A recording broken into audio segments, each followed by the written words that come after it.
Hello everyone, welcome back to the channel. In this video I'm going to be walking you through an easy guide on how to sell an ebook using Standstore.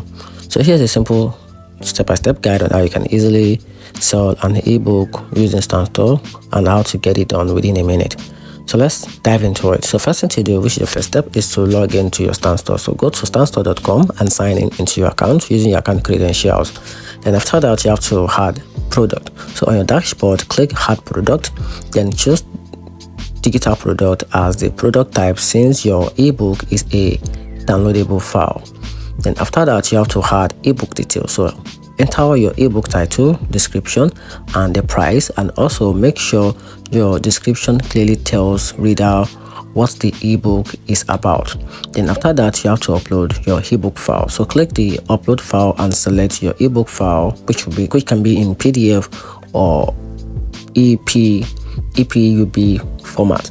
Then Standstore will automatically send it to customers after purchase. Then after that, you can upload your ebook cover to make it look professional and eye-catching. Then after that, click the save button or polish product, and your ebook will now appear on your store and it can be ready for sale. And that's how you can easily sell a ebook or an ebook using Standstore. Hope you find the video helpful. Turn on the notification button and subscribe for more.